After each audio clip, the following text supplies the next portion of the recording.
Mr. Westrom, how long have you been in your job, please? It's about 2.5 years.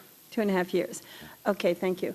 Well, I was reading from your testimony, and you said that NOAA is a natural resource trustee, and your job is to protection and assessing.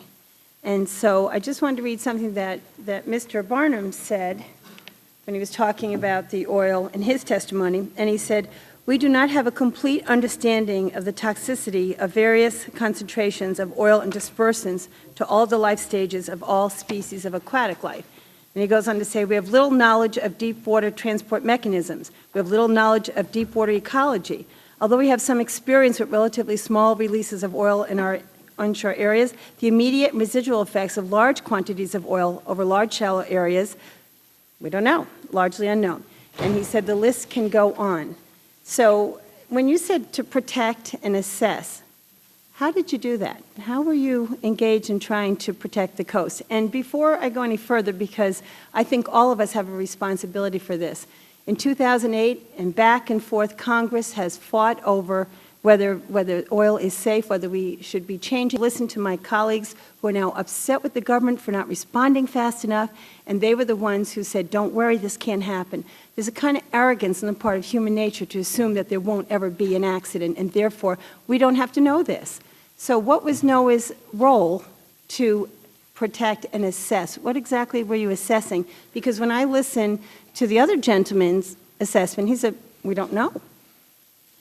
So I will address, there were several questions there, and I'll do the best I can to address them. Part of that is, in the protection, is what we're required to do under law and by regulation, and that is early on in the planning stages and the preparedness stages exercises, during the response, actually providing scientific support and assessment of what's going on and making recommendations so that we try to minimize it, not eliminate, because it's impossible to eliminate, but minimize the environmental damage. So in many cases, as my colleagues have pointed out, it's a trade-off. Lastly, in the restoration phase, restore the environment to the pre-spill conditions. Yes, so but excuse me for interrupting, but did you think or ever have a conversation with anybody, wow, what would happen if we had a big spill off the coast of Louisiana? Well, did you fear it? Part of that is a structure, and if you're looking at me personally, no, your agency. I just want to know, absolutely. Did you fear this? Part of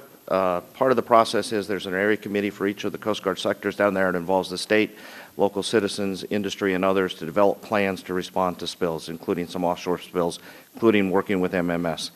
The second piece of that is the regional response teams, which approve dispersants and others. And right, but let me get back to, because I want to go back to before the accident, because this won't be our last one. Right. I want to do what we can right now to make sure we prevent it.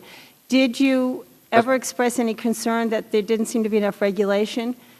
Did you work with other agencies? You know, we had a very, very, very friendly administration, very friendly to the oil industry, and now we know that there were a lot of things that were very, very wrong. And did you have any awareness, any concern that we weren't properly overseeing drilling? I think that goes back to two questions again. One is, did we do everything to work with our partners to help prepare for the eventuality of oil spills in advance? And we did. Now, obviously, this is an unprecedented event. Part of the offshore... Wait, I'm sorry to keep interrupting you, but you said we did everything we could. Well, what did you do? Because we're watching this, and there seems to be very, very little that's working. And it's taken time to get this together. And I'm not just, trying to go after you. I am concerned that what happened was everybody could see the possibility. I believe that we could see the possibility. Indeed, I'm going to quote Dr. Barham at the end, who asked, he said, "But because of our dependence on foreign fuels, society or its agencies may be driven to take risks that otherwise would not be acceptable." This, in my mind, all along was never an acceptable risk. We have fought about this in Congress. They wanted to drill even closer. They wanted to drill right off the coastline. In your role, and NOAA's role, did anybody say, really bad idea, because actually we don't really know what we're doing yet? Because your job, your agency's job, again, and I'll read it, protect, assess, natural resource trustee. Correct. So if you let me go back, part of that process in the beginning is the assessment of whatever activity is going on and our participation in that.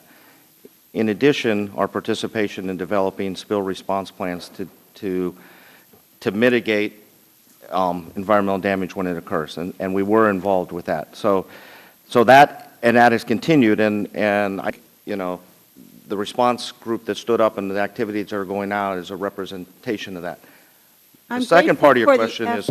I'm very grateful for the effort, but we know we're not getting too far. Did you do a tabletop exercise before the accident? It's several, but I don't believe we've done one for deep well drilling off the coast. We may have, but I'm not aware of one, and that gets to the second part of your question, which is permitting of deep well drills and what activities should we have expected or did we expect, which is different. Did you ever protest it? Did I personally? Protest, right, the agency. I'm not sure that we have. I know we provided comments. I don't know about a protest. Thank you. Your time has expired.